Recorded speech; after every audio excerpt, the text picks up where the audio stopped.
So I'll say that Gene is a tough act to follow. He was terrific and supplied us with some incredible information. And I want to thank Marty again for the opportunity to participate in this group. We have a great group today that he put together. And somebody's in front of the camera. Sorry.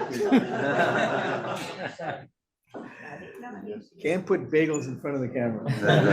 We need a laser camera. Right. So what I'm going to do first is let everybody introduce themselves, give a couple-minute overview, and I still believe in chivalry, so Dianna, you start off. Okay, well, thank you very much and happy to be here. So I'm Dianna Raedle. I'm CEO and founder of a group called the Raedle Group. And what we do is we have a fintech-based solutions for raising capital. And it's focused on 3 parts of the capital raising structure: preparation, connectivity, which is the fintech part, and closing. And why is this important to anybody who's involved in venture capital? I don't know if you guys saw the article this morning from PitchBook, but essentially there are 55,000 venture capital companies and about 3,000 venture capital firms. That's a huge mismatch. So anybody who wants to think about remaining in business and sort of being successful in venture capital, we think that this process of how you raise capital, you need to think about changing it, because if the market structure is changed, then the process by which you gain capital needs to change. And we think it needs to focus on connectivity as well as preparation, in addition to what the traditional process has been, which is just focusing on closing. That's what we're doing. Yeah. Brian? Hey, hi, I'm Brian Smiga, Alpha Partners. We're a growth equity firm here in New York. Our model affords us a wide view of venture. In that of these 3,000 venture firms, 2,000 of them are small first, second, third time managers, and they all lack reserve capital for when they have a great company that's IPO bound. So Alpha provides that capital to these VC firms and shares the profit with them. So this generates huge deal flow towards us, which includes a lot of signals about what's working in the market. We see about 400 deals from insiders a year. We diligence about 40, we invest in about 5. That's Alpha. Karl? Hi, everyone. I'm Karl Douglas. I'm co-founder of Covenant Venture Capital. Covenant focuses on growth stage venture capital, typically later stage rounds, C, D, E, sometimes beyond. We have a unique model. We basically provide liquidity to early stage VCs that are in target companies. We basically track a cohort of 15 of what we consider top performing VCs in the industry, from their activities seed all the way through to our investment stage. In any given year, we see about 700 companies that we consider ideal targets. We approach those companies, we try to become serial acquirers of their shares. Our central thesis is sort of artificial intelligence, but not exclusively. We have invested in some other, ancillary areas. Yeah, I mean, basically, we've been doing this since 2019. And our host, Pete? And so for those of you that were not here for the start of today's festivities, my name is Peter Thurlow. I'm an IP patent partner at Polsinelli. 1,000 attorneys, 23 U.S. offices. Just in the intellectual property group, we have 160 attorneys, and we call our patent agents. Those are PhDs that work on patents. How did I get here? Well, these are all the smart people on the VC side, as John knows and others. When I joined the firm 8 years ago, all the early stage emerging growth companies needed capital. So I started hosting these meetings years ago, and I'm always working on the capital side. It's become my career, even though my expertise is on the patent side. And then, as I mentioned just briefly earlier, I can get into it more later. DARPA's been up here to several of Marty's meetings. I was in the U.S. military, went to a military academy, U.S. French Marine Academy in Great Neck, Long Island. And through those connections, I work with DARPA. So DARPA, you may know, they're in Arlington, Virginia. They have a $4.3 billion budget, only about 225 full-time employees. So what they've asked me to do, that will be up here next week. We have different meetings with venture groups and families. We try to find co-investment opportunities where we'll identify very important technology, the so-called hard tech, whether it be quantum computing, AI, et cetera, robotics, and other areas. And I'll try to be a middle person to try to make all that happen. So we can get into it more as we have the discussion today. Great. So also, anybody who has questions during the course of the discussion, please just chime in because we want to make this interactive. So Brian, in our initial conversation, one of the things that you said was follow the money. Yeah. And dig a little deeper into that. Yeah, I think you don't want to follow the VC money necessarily because you might be moving into a crowd, right? So that would apply to all the big AI names which are currently overpriced. But follow the other money. So where's the money in the economy that smart VCs are going to follow? And just two areas I'm going to pinpoint are strategic tech writ large, the kind of things Pete's been talking about. You've got about 1.7 trillion in government capital that's been legislated to invest alongside new companies in chips and microelectronics, energy transformation, infrastructure, et cetera. And I think the venture capitalists who combine their capital with non-dilutive government capital and contracts are going to outperform. Another large area where we can follow the money, but I still think it's hard to make money in this space, is digital health. Again, another place that Pete is involved with med devices. But in the United States, we spend a quarter of our GDP. We heard about how we're 8th in the world at 75K per person in GDP. We're number 1 in the world in terms of GDP, but we spend 25% of it on healthcare. And by 2030, this might be 33%.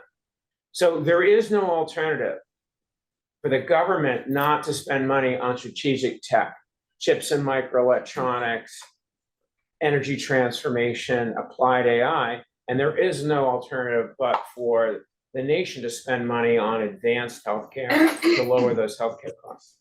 So that's why those are two big themes that I'm focused on. So I'm advising Frontier Fund, a strategic tech fund, and I'm advising Oncology Ventures, the leading digital VC in oncology, digital health. Karl, how does that work into the way that you're investing? Well, obviously, there are similar growth drivers, right? Federal spending, defense spending.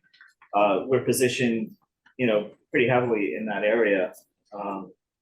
We're in companies like Anduril, for example, which has tremendous growth pattern. There's an entire ecosystem beyond Anduril, companies like Shield AI, for example, as well, that play in that space.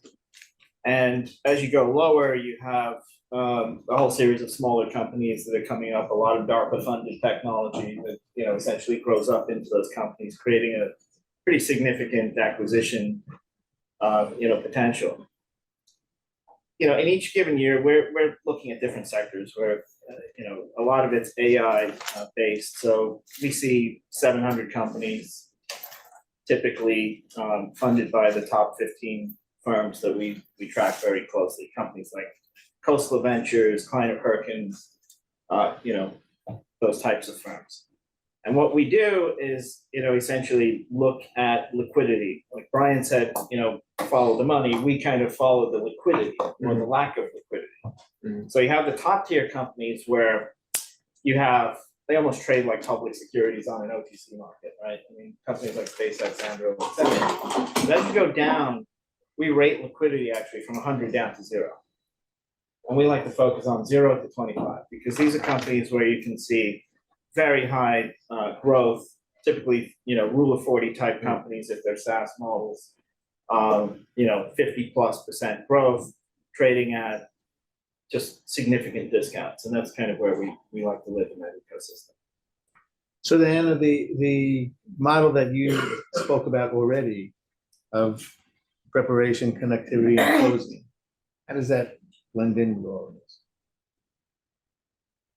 Well, I think the way it blends in is that, you know, what we're seeing is that companies can't get themselves funded by the current investors. It's about a 90% down round. Literally, term sheets are coming out that are 90% down, even for companies that have 50 million in revenues. But if they have negative net income or earnings, they're down 90%.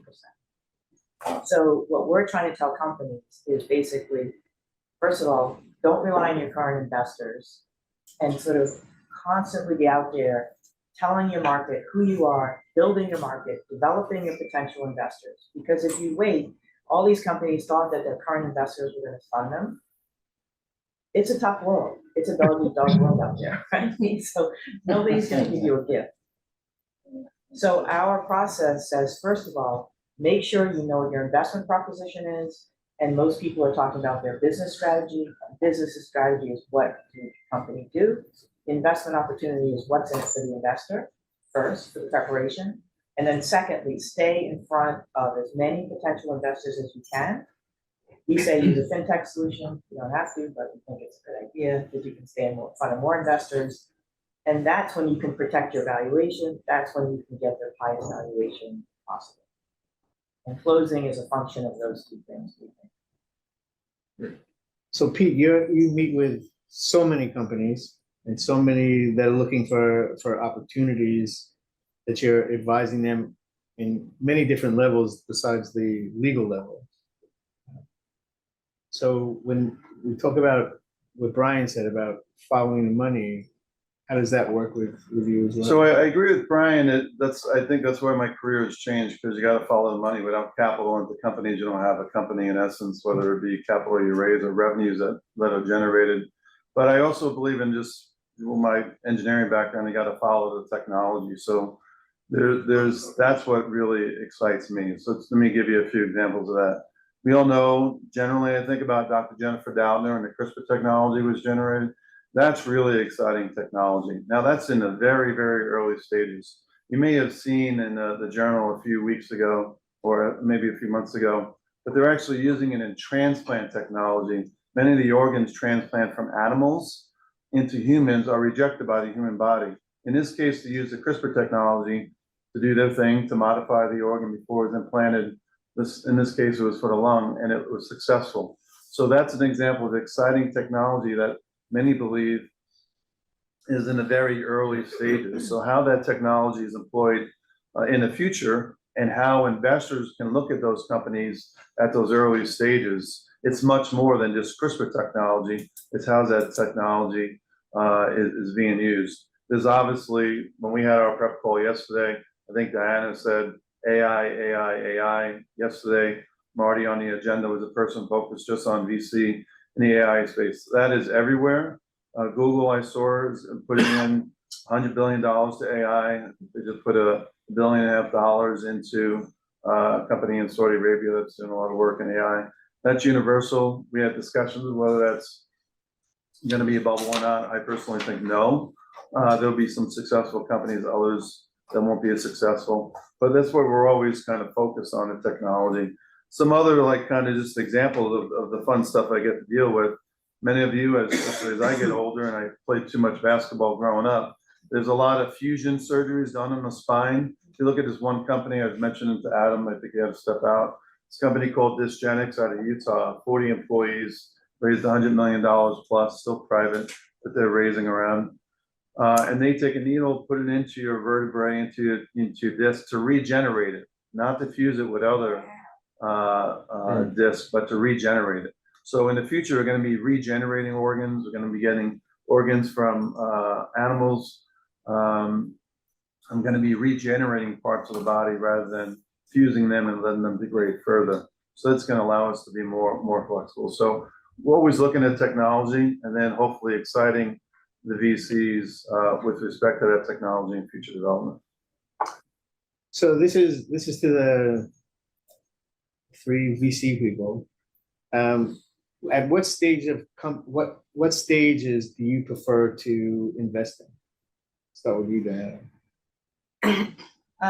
So, well, so we're helping people raise capital, right? So what we say is if, you know, technology and all these things doesn't make a non-investment proposition investable.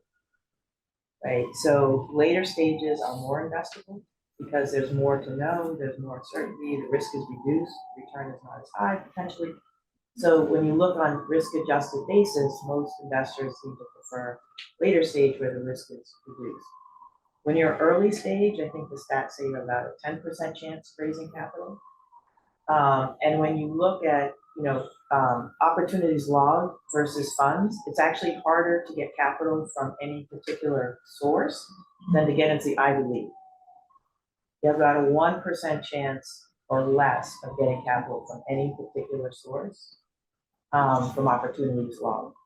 So that's, again, why we go back to really think about what you're doing when you're out trying to raise capital, because it's a cruel world.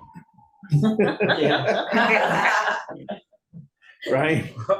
Okay, so it depends, of course, on you, what the right stage is for you. Yeah. So what's your risk tolerance? And very importantly, what's your duration, right? So we think not too early, not too late. We're birds of a feather with Karl. He does secondaries, we do primaries, so we're gonna be buddies. But in any case, what is investing in the mesosphere mean? It means only 10% of the companies ever get there. So you've already eliminated 90%. You're not even gonna look at them. What's there? It's 10 million to 100 million in revenue. And it's a rocket or a company moving at a 50% to 100% annual growth rate. If you can start with those two things, and that's your or, if you will, and then refine further, as both of us do in our own ways, I think that's a very sweet spot to invest, because you've got a company that's private, growing on average 60%, has done it for several years, has real business economics established over several years, has going public attributes, and you're gonna hold it in the private market for 5 to 6 years. And 80% of those companies are gonna go public. Although it's better for us when they get bought because we get the money right away. So the other things you look at, like Karl does, is who's investing, right? If you invest at that stage and you can come in alongside Excel, Khosla, Sequoia, that's a good factor. If you can look at the addressable market and is it a recession resistant market, that's a good factor. So you have your own screen, whatever it is. I say for most of us, we don't have the 12 to 15 year duration tolerance that early stage venture offers us. And we also don't have the risk tolerance where 80% of the money is going to fail and 20, you got to make it up on the other 20%. I just don't have that. Maybe I've aged out of that. I used to do early stage.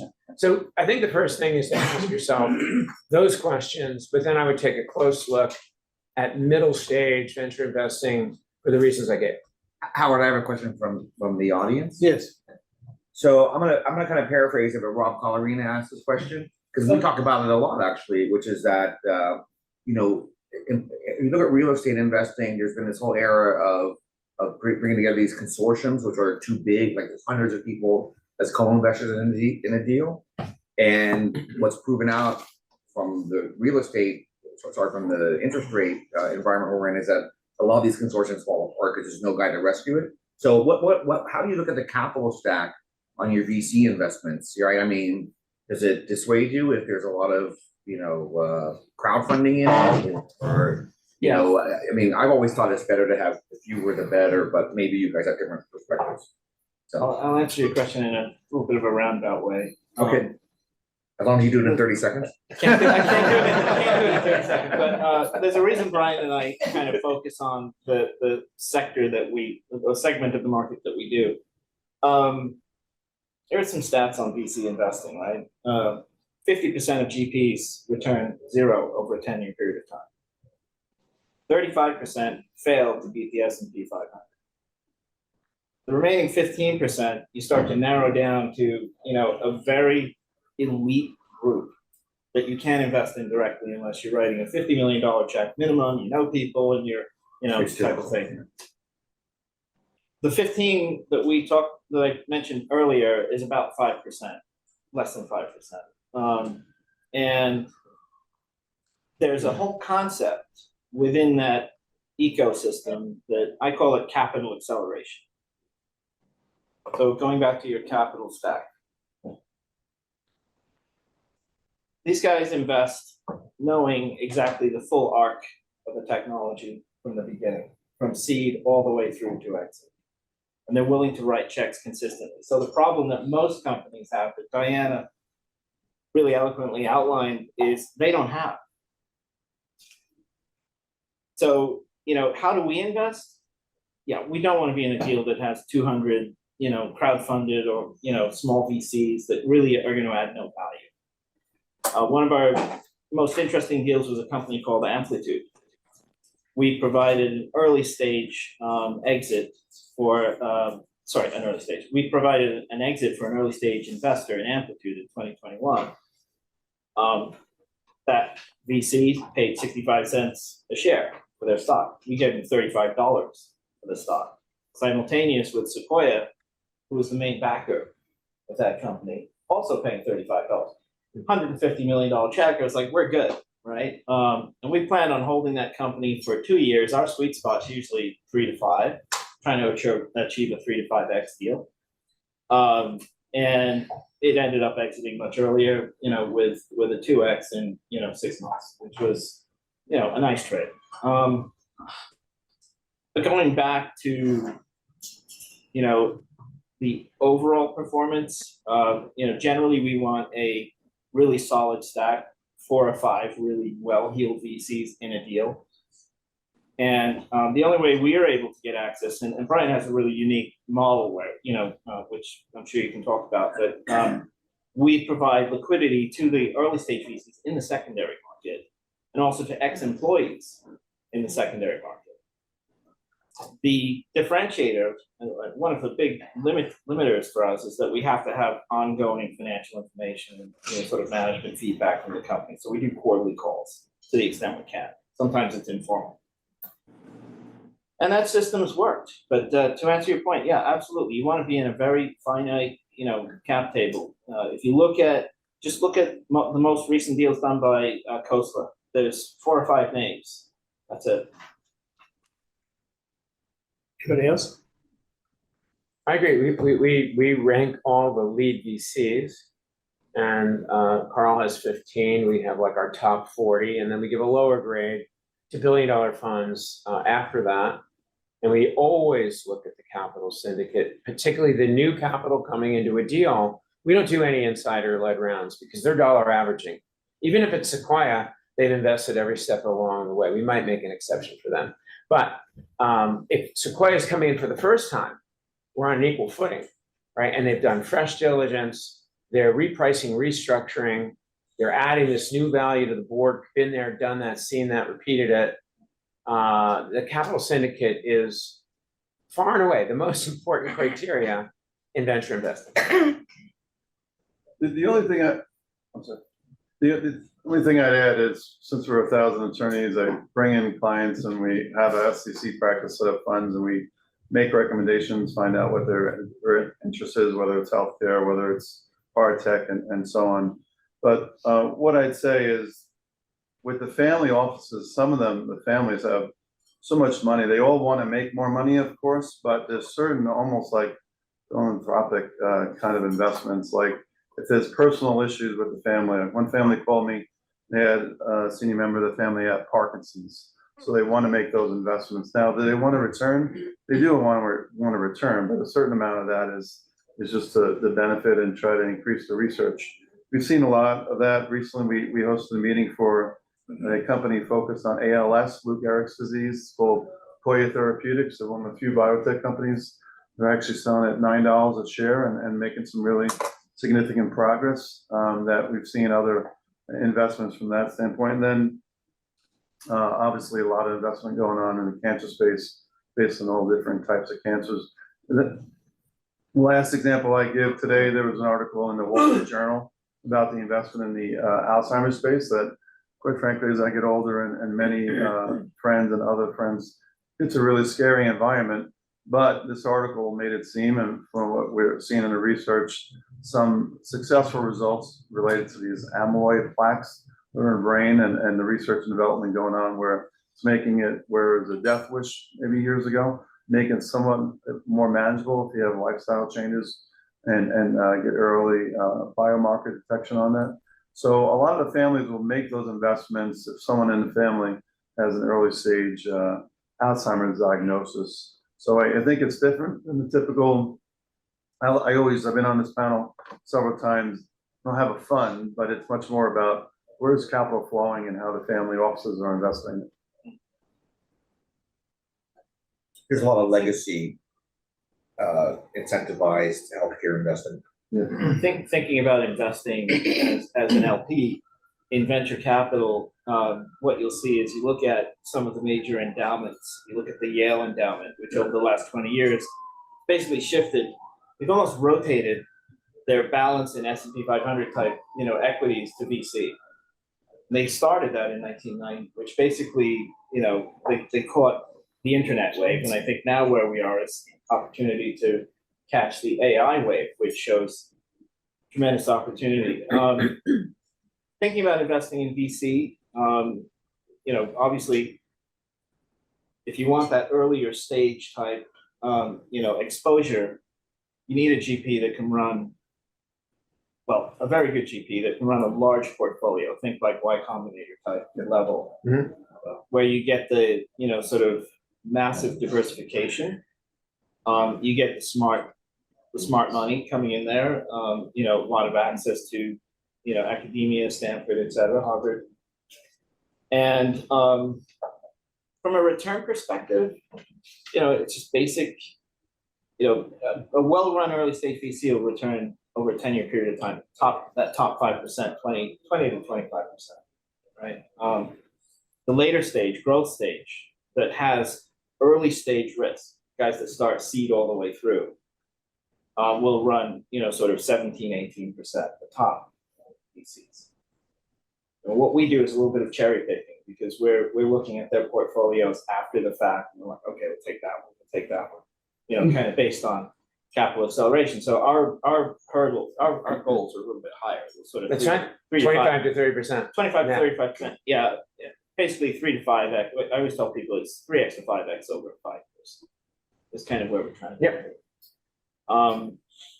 But it's all diversification. I see so many family offices that, they have these goals and they make 10 investments without really having the knowledge or the exposure to really create a good portfolio with 10 investments. I have one family office client that we basically took over their assets. They lost, they put $20 million in and lost all of it. Yeah, I want to just add on to that, this idea of investing with purpose and return. I would like to point out to all the family offices that investing with purpose is so important, so right. But if you can go find the intersection of the best manager, best position to get returns, the thing you're trying to move the needle on, whether it's breast cancer or oncology or strategic tech to make the United States and its allies stronger, the more money you make, the more you've moved the needle on the problem you're aligned with. So I would never give up returns as a factor for purpose investing, ever. Do well by doing good. Do well by doing good. And I think if you really want to do good and you make money, it means the thing you invested in scaled. And if it changed the outcomes for cancer patients, then you did more good. I think a great example, Marty mentioned earlier today, is Michael Milken. He made a lot of money, but he also, he wrote a book, I didn't finish reading, but it's called like Faster Cures or something. But he invested, especially for the men in the room, he invested a lot of money into prostate cancer that I think, I don't know what kind of returns he got on it, but really pushed the needle as far as, research and development in that space. So, I think that's a really great point about the whole purpose and return. So you see a mixture of them in families. Yeah, I would just add that probably a combination of these two thoughts is that it's very hard in early stage when a lot of these companies with purpose need capital to figure out whether or not they're gonna be the ones who are the winners, right? Right. So combine the idea of portfolio with the idea of purpose and return, that's when you sort of reduce your risk and presumably, have the best chance of combining those two things. Because we see a lot of companies that are very, sort of start, have something, but it's still unproven. And that's honestly when they need the capital the most, right? Is when no one else is investing. That's a good point. Well, one of the things that we try to do, and I think, and I really like your opinion on this, Diana, is that, we're active with the companies, even though we're secondary buyers, we have to have activity with management. With the early stage companies, both up and down, we try to connect the larger VCs with the smaller deals to create that capital flow. We have one company now, talking about, regenerative medicine. We have a company right over the river, in New Jersey called IvyFON. Okay. You know them? Founded, Yeah, Nina Tandon. yeah, Nina's great. So we're a investor in their A round, in the side pocket, and She's nice. basically growing bone, right? She's growing bone. Yeah. Wow. This is a company that's right now, failed through phase 2, going into phase 3 on regenerating maxillofacial bone. Incredible company. KKR is basically, one of the KKR founders is on the board of the company. It's just great exposure, great provenance of the company.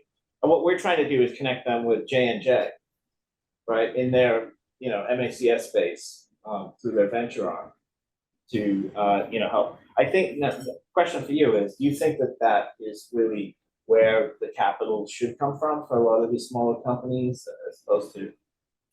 Well, I mean, I think certainly in the, last year or so, the strategic capital has been the capital that has been flowing. right? Yeah. So yes, for that particular example, but we say you need to think about who you want in your capital stack over the next 5 to 10 years Right.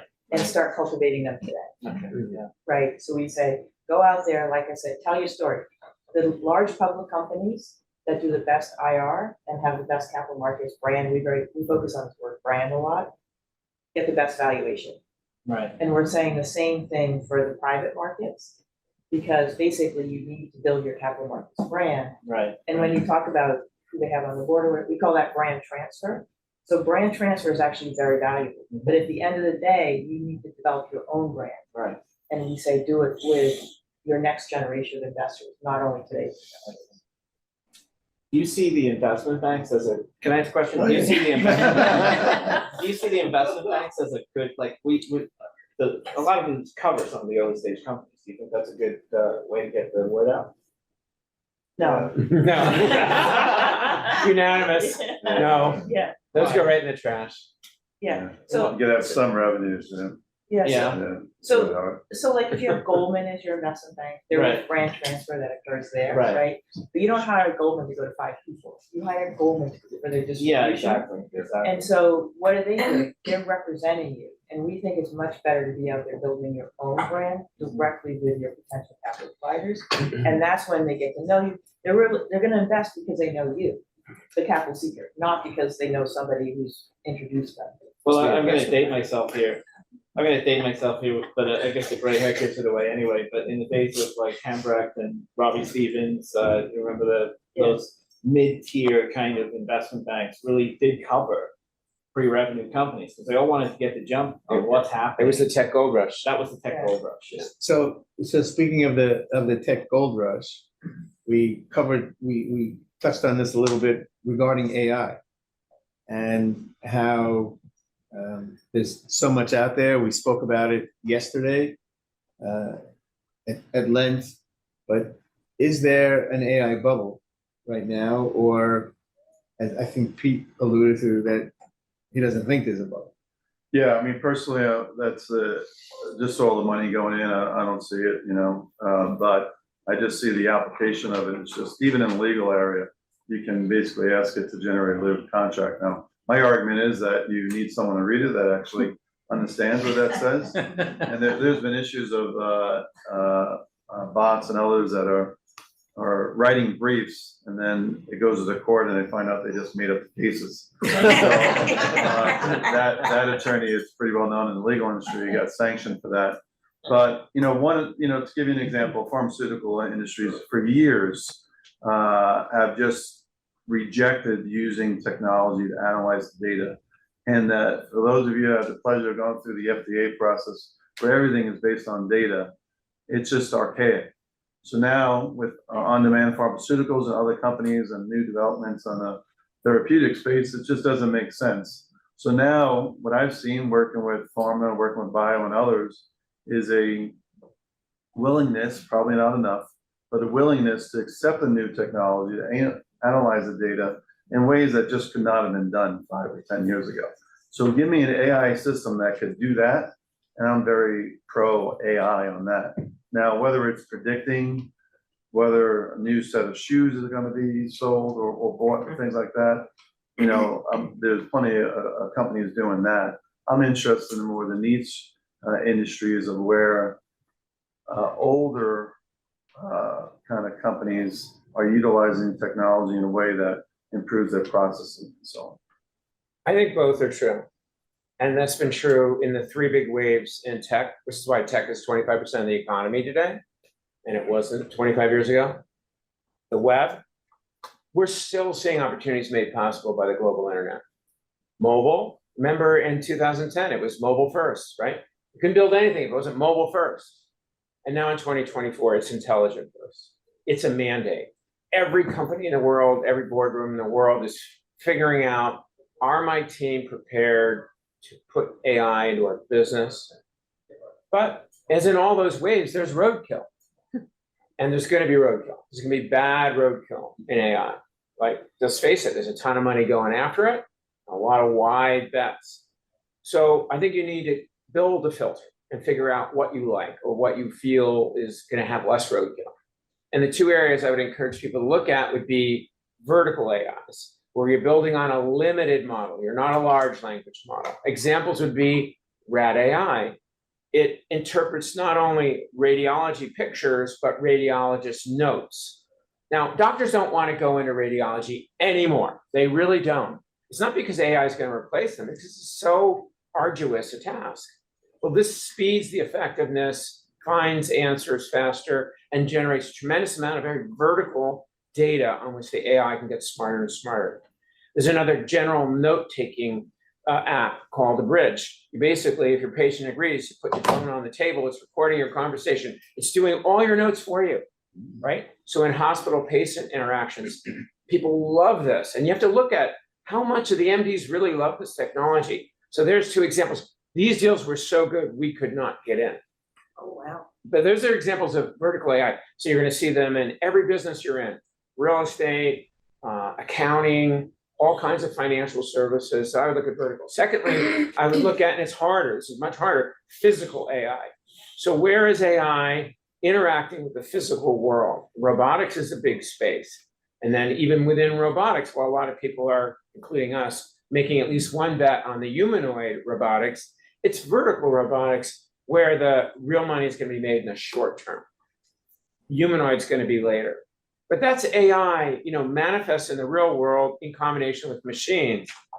An example there is Gecko Robotics. It makes a climbing robot that inspects Department of Defense, infrastructure, oil and gas, heavy manufacturing better than human inspectors can do. But those robots are collecting 2,000 times more data per trip. So it increases safety, lowers costs, and meanwhile, it's creating this huge data bank around infrastructure. So those are examples that I would give to put your filter on when you look at AI. I can add a bit to that. Would you like to go? Okay. I look at AI, well, it's not a bubble. And, we've gone through enough, examples of bubbles. This one is not. I look at AI from a timeline perspective. And watching the entire internet roll out from, sort of the 80s onward, I've seen all of the examples. I remember companies like, Lotus Ashton Tate, Borland, all of which, roadkill, right? You can even look at, the browser wars, right? To sort of get that perspective. Where, to quote, pardon? AOL. Yeah, to sort of quote, I was at an AI summit at Princeton last week, and we had some really, plugged in guys there. One of the groups was Nokia, and the guy said, basically, we're on page 2, chapter 1 of a very long book. Where AI is going to change everything, and that's not hype. Our economy is going to change. We're going to see things in the next 5 years, fractionalization of assets, digitization of assets. Your house will be digitized. Your property will be digitized and optimized through software. And that's happening. But as a society, we need to deal with issues that we can't sweep under the rug with the internet, but we can't really sweep under the rug with AI. There are regulatory hurdles, first of all. There are legal hurdles. Copyrights, for example. How do you handle copyright law in the context of all of these large language models just using stuff for free, right? How do you do that? And there are also architectural hurdles. We built the internet off the basis of TCP/IP, which was essentially a DARPA invention, well, quasi-DARPA invention, or other companies like IBM, Unisys that have those in that. But we really have no architecture for AI today.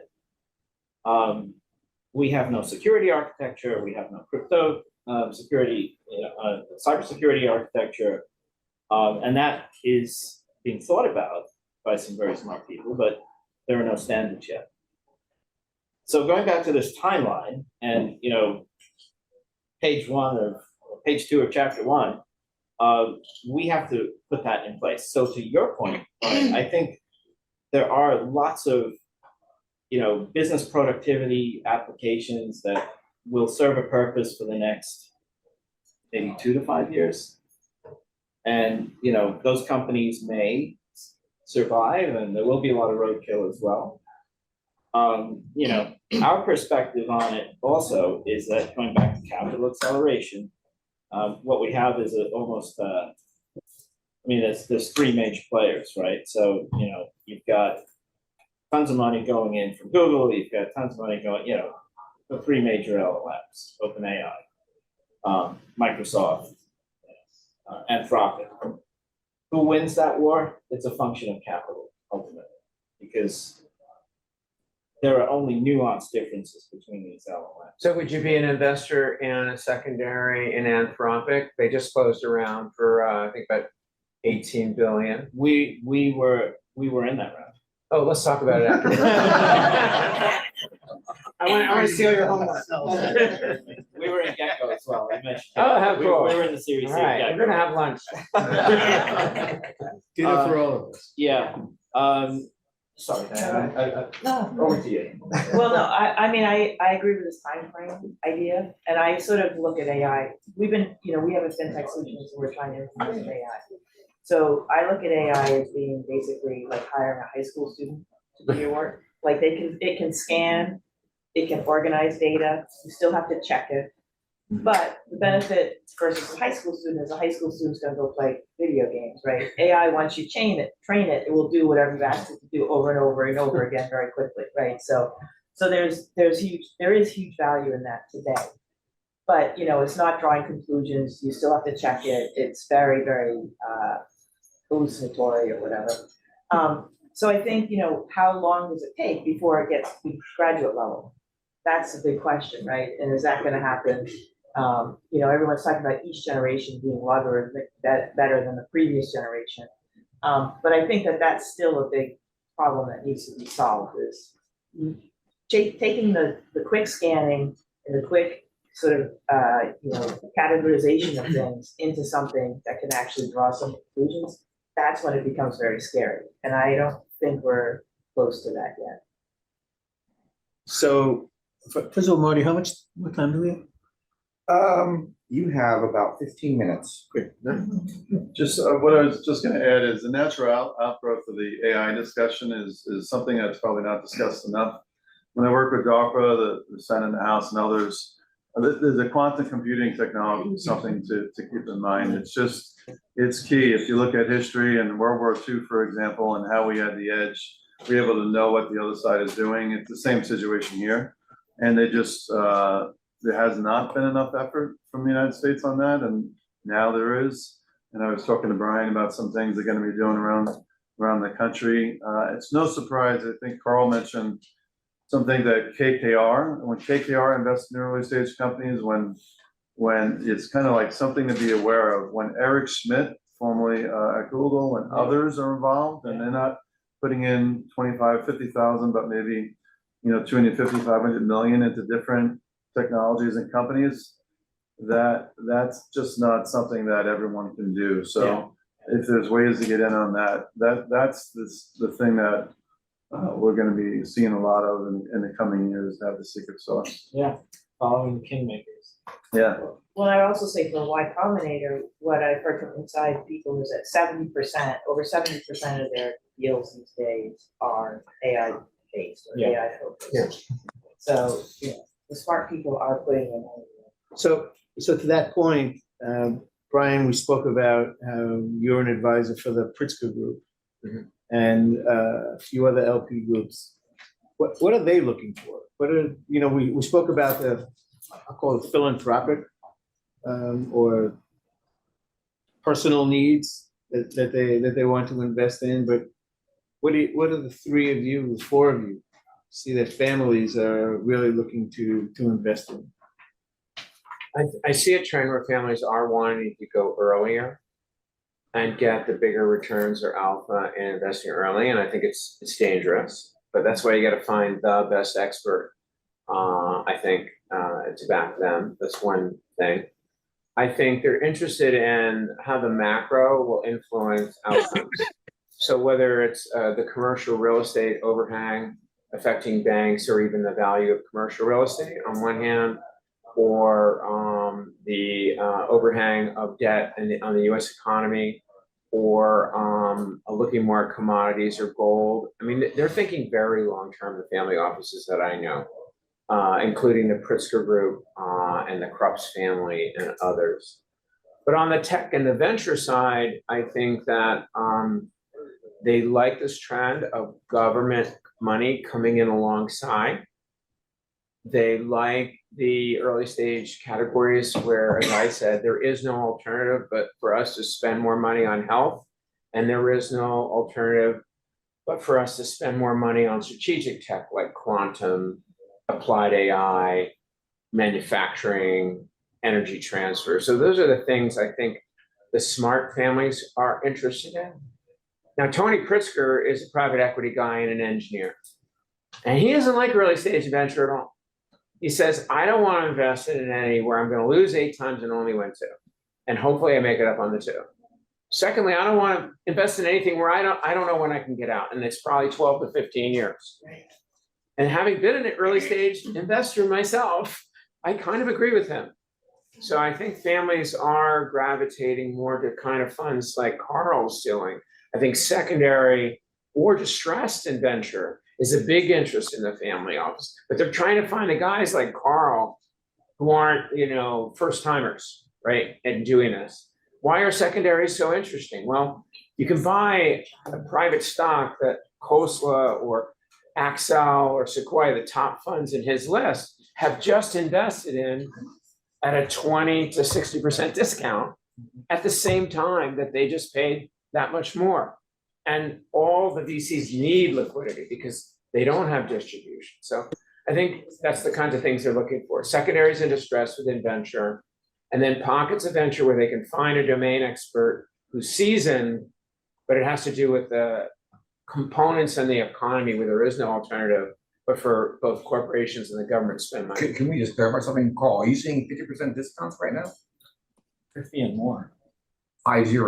Yeah, and more. Interesting. Yeah. just to Brian's point, something that 6 months or 9 months ago I was not working on, but many of you maybe just to make you aware of is supply chain issues. We're seeing a lot more deals just in the green revolution and getting those technologies, as Brian mentioned before. To make the chips, you need a certain amount of cobalt, We all know about the lithium ion batteries and so on. Those areas, I have several mining deals from the United States and around the world. The technology issue, how to extract an environmentally safe way in certain countries is really important. But you just simply, we've seen a lot more of those deals where if you look at what China's doing, especially in Africa and around the world, they're investing in countries that have the materials for them to exploit. So now we don't want to get these products from China or around the world. We have a certain amount of natural resources in the United States. It's really an issue of working with companies, investing in companies that are going to be able to extract that in an environmentally safe and friendly way. So those are deals that I think in all the years I've been working with Marty, we really haven't focused on mining opportunities, but because of the supply chain issues and the geopolitical issues that Gene mentioned in Ukraine and Israel and around the world, that something to be aware of. Right, I mean, we haven't talked, all right, so you can't have a lithium-based economy about lithium, but we haven't really talked about any of the impact of reshoring or friendshoring in the way that's changing the world as well. I mean, so I think a lot of manufacturers are moving to India right now. We really haven't talked about that. And I think that you, Howard, talked about the Tata Group. Somebody was talking about Tata Group and how they were growing dramatically. You know, Like Vietnam is growing dramatically. Everybody's a trying lot to set of it up. programmers there. And Yeah, obviously India, as you mentioned. Yeah. right, right. What is But- CI in bricks? What's that? What is CI in bricks? In bricks, India, right? Right, exactly. As a matter of fact, by the way, Paul Corbone who was leading Pritzker Private Capital, was going to be speaking at one of our events, probably in Miami in December. So, and he was telling me on the phone that they had explosive growth. They've just been so successful on the private equity side. So, but so one of and we only have about 15 minutes, so I want to kind of get to some points here. It's around 15 minutes. I love it. I love it. So Okay. a couple of things is that still. you know, venture. I've always thought that venture is really symbolized by an era. Like there's the .com boom, right, et cetera, and you go year by year and see different types of venture that's been extremely popular, and then it just goes away. So we had like Ron Conway's group in. I was talking to Bob Bozeman, and Bob said, I said, Bob, we think about nanotechnology. I said, it was okay 4 years ago, but it's just done, right? So venture goes through a stage where you're really high in something, and then it's done. You go to the next thing, right? So think AOL.com, there's walled garden, and there was social media, there's search. Each one of them had a stage, and then the big elephant went through it, and then the rest has been not very big. And one of the things is that once those companies go public, they acquire everybody, all the challengers, right? That's what happens in this space, right? And so so outside of AI, what do you think are the big trends for the next 5 years? Outside of AI? Yeah, I mean, I like space. We've always had a year or two of something that was really great. Whether it was secondary, we did a lot of secondaries. We did a lot of distressed in 2010. With a lot of stuff like that. Yeah. So we go through these things, period. So I would keep venture- looking at these imperatives, like if we need lithium, cobalt, uranium, look at automated mining, right? If we need to reshore manufacturing or even make Vietnam a better manufacturer, we need automation in manufacturing. It's like there's no alternative. If we need to do an energy transformation over the next decade, there is no alternative. So whether it's computing. Well, the United States doesn't need an energy transition. Europe needs the energy transition, not the United States. We have lots of energy. We have plenty of energy. We have plenty of energy, but so I think I would look at those themes where you believe there is no alternative, and then see what technology opportunities there are there. One of our LPs has a firm that only invests in mining automation. I can introduce you to him if you like. His name is Oscar Lunowski. Really great guys, make a ton of money, he's printing money. As an example, right? It's the intersection of these two things. So, however, I would say it was the internet in 1994. If you'd gotten ahead of that and placed the right bets and not in roadkill, you would have done great. Same thing with mobile, same thing with cloud. And then AI is at least as big as the dawn of the internet, which was only 30 years ago, right? Has changed the world. It's that big. You just have to figure out what your filter is.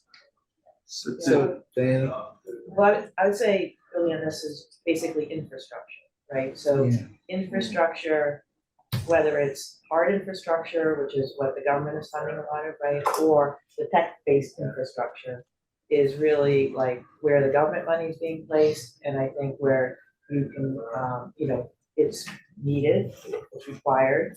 And there's lots of ancillary technology and venture capital opportunities that are flowing out of that.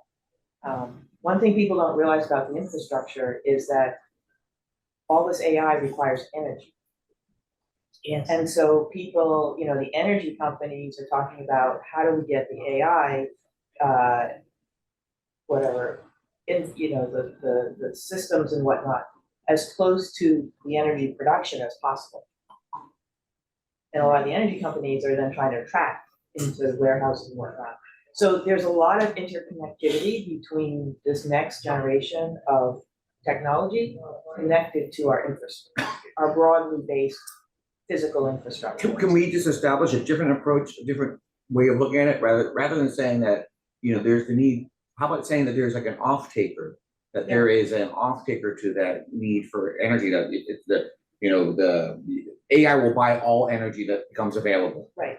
Right? Right. Same way with infrastructure, the off-taker is that Vietnam will buy all automated manufacturing, right? Yeah. And that's really where there's an off-taker market. Right? Yeah, and there's a big mismatch in energy right now. There's like states where obviously there's problems with the grid, but there are other states with lots of that.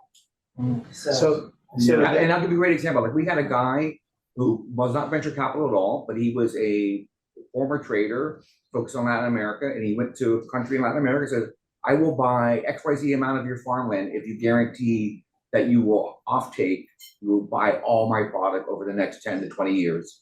And then I'll sell it back at this guaranteed price. And he modernized it.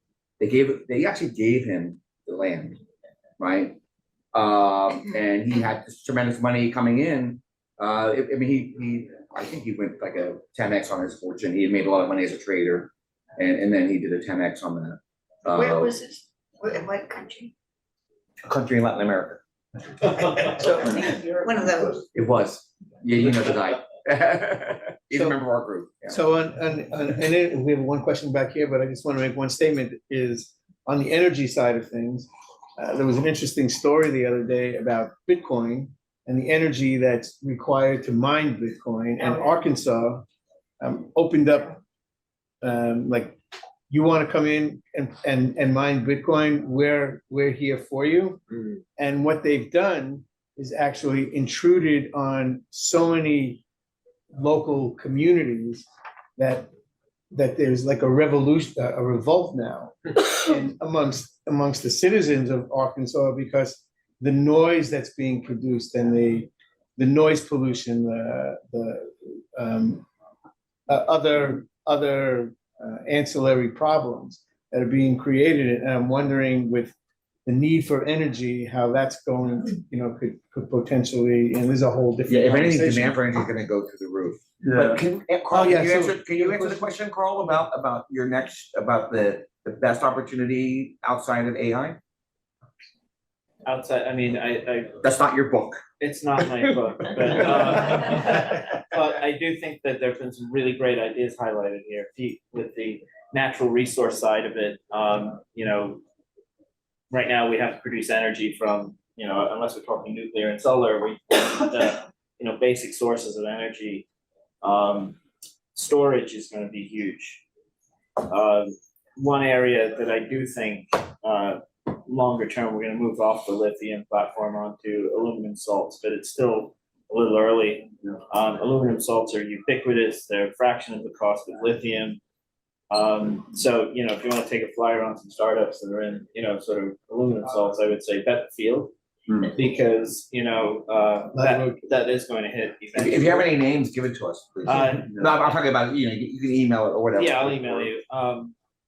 That's an area that I, sort of have in the back of my mind. I do think that, like, as Diana said, the grid and infrastructure opportunities are just must-haves. I think at some point we really have to re-engineer the way energy is delivered in the United States. I think nuclear is going to become, essential. long-term, fusion technology, but it's it's almost like, I can, fusion to quantum computing. It's the same thing. It's very early stage. It's a huge ticket item. I leave that to the big boys to, write checks on that one. But those are ancillary opportunities that I think will become the next, going back to AI. For your kids. Yeah, exactly, 50 years from now. But, I think that in terms of AI, and going back to that timeline concept, the next big acceleration post this sort of intra stage where we figure out the regulatory and the legal and everything else is going to be when we start to have fusion. I'm sorry, quantum computing. That will change the entire game. And whatever is delivered prior to that in terms of AGI is really just going to be life enhancing, but not. So how does it change the game? Because of the ability to solve computing problems that we just don't have the power to solve today. We just have to differentiate between the computing world and the physical world, because they still can't fix a pothole in New York, Yeah. right? And I mean, I'm talking about improvement in everybody's life. Yeah. They Well, can do that digitally pretty With all quick. the AI, I'm still looking for an app to really properly organize my Gmail account. So, I mean, we're all dealing with the So I basics. have a question back here. Yeah, and speaking of, right, I think that's where my question is coming from, is, with all of these dramatic changes in AI and through AI and energy and all these things, we have to redesign our system, right? To accommodate all this innovation.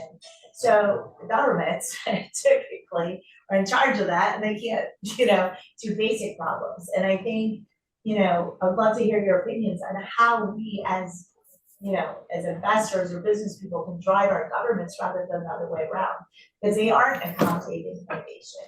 That's one part of it. The other part of it that scares me, quite honestly, I'm involved in it, is that countries that are more nimble in starting from scratch, or where there is, complete synergy between public-private partnership, like the Middle East, you set the rules, fund it, and build it all at once. Are we not becoming competitive as a US market because we're not able to build that future with the companies we're funding?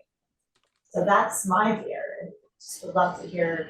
Just right. I mean, AI might just make it more of the same, better, faster. If you don't have the things organized correctly, AI can just be even worse than things are organized already.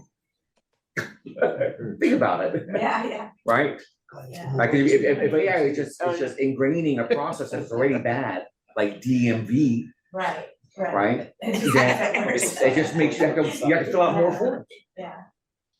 Yeah, I can just say I'm a little biased for my position, of course. I see the government, don't anyone throw anything at me here. I actually see them do a lot of good things between the NIH, National Science Foundation, DARPA, Operate, about getting money into the early stage companies. They work very closely with universities. Those of you that work with universities, that is really the innovation hub. I was gonna ask Jean earlier today. I think a big difference between us and Europe is just the innovation cycle. Although some of them fail, a lot of them succeed. So I think there's no one perfect. I grew up in Brooklyn. There's a need to fix potholes and obviously all the immigration challenges. But from the innovation economy, we couldn't have our economy without the participation of government. And one of my mandates is to team up with private industry and help them do that to just make it better. So it's not perfect by any means, but I think it's pretty good. Yeah, I'll add a couple of examples. If you read the Idea Factory, which is the history of Bell Labs, all things that came out of Bell Labs that they didn't capitalize on, because in order to keep their monopoly, the government said you've got to open source them, essentially, like the transistor, right? The entire mobile economy is built really on what they first built, the infrastructure, the cellular system at Bell Labs, right? All of that was funded partially by government money, always, from World War II on. And then fast forward to today, neither Tesla nor Google would be what they are today if they hadn't gotten government subsidies and grants at the beginning. The government played a pivotal role in creating these things. And I think that will continue to happen. I think they don't get enough credit as an investor. David? To the point about transistors and quantum, I think there's a lot more work to be done in the reorganizing of current chip fabrication. Yes. So we have a de facto leader in the GPU field, but to the point, there's new companies like Grok, which is GROQ, which is redesigning chip using AI, eliminating all of the intra-chip bottlenecks. And so you're getting complete redesigned components that have yet to really hit full commercial availability. And so I think these types of players are gonna be changing the compute field more than quantum, which will come in its due time. But this is a reorganization of what we have in hand now and can fabricate quickly now. And so we look at traditional fabricators and our reliance for other countries, and I think this is something we need to look more internally and invest more towards. Great point. Good point. Can we wrap up? We've got 1 minute. Any other questions? I see a hand over here. Yeah, a question for Brian. You mentioned digital health. I just finished building a digital health venture studio for Teammate in Tel Aviv, which is very successful in other domains. Going back to this point of, it's not the government challenge here. The challenge here is you have so many competing interests in healthcare. The application of AI and digital health needs to be tailored to where you can actually make an impact now, given these competing interests. So from your perspective here, that this is what you invest in, what do you see as the really important areas of digital health? Heart disease and oncology are, the majority of the, and diabetes, right? Those three are the majority of where the money's going today that needs to get fixed. So I'd say AI played to those three broad categories would be huge. And then I think patient care and preventative also, right? I will say, since we have so little time, I do believe in the studio model. I've been anti-early stage, but I do believe in the studio model because you incubate companies with smart people and you start off with 70% ownership and total transparency. So I've made a bet in one studio and I'll probably make another bet in a studio. But I hope I've answered your question and Thank you. showcase what you do. What's up? Any last statements from any of you? As much as all is exciting, I'm still interested in the healthcare space. We see a lot of developments in stem cell. There's a IVF company we're working with at early stage investors, surprisingly, with KKR. And they're taking stem cells from male organs and they're converting into fertile sperm cells, where in the past it wasn't possible. So we see a lot of exciting developments in stem cells and just, really big. And I don't think it's gonna help me dunk the basketball in the future, but maybe without getting the back pains and other things, it's still a really exciting area. Dianna? I would just build on this, which is you never know where your investor is gonna come from. If KKR just invested in a seed company or whatever, and so many people, when they're thinking about their capital presence, they wanna know who's going to invest. And we're like, you don't know, you gotta go out and ask. Yeah. And Karl? A couple of weeks ago, I was at Berkeley and listening to a Jennifer Doudna lecture. And the point on CRISPR is that they cured sickle cell anemia basically in FDA testing using gene editing. It's already been FDA approved. It's approved already, Yeah, I know. which is just the power of that technology. So there's more. There are certainly investment horizons beyond AI. But I'd argue they are AI enabled as well. So one big ecosystem. Yeah. Okay, thank you.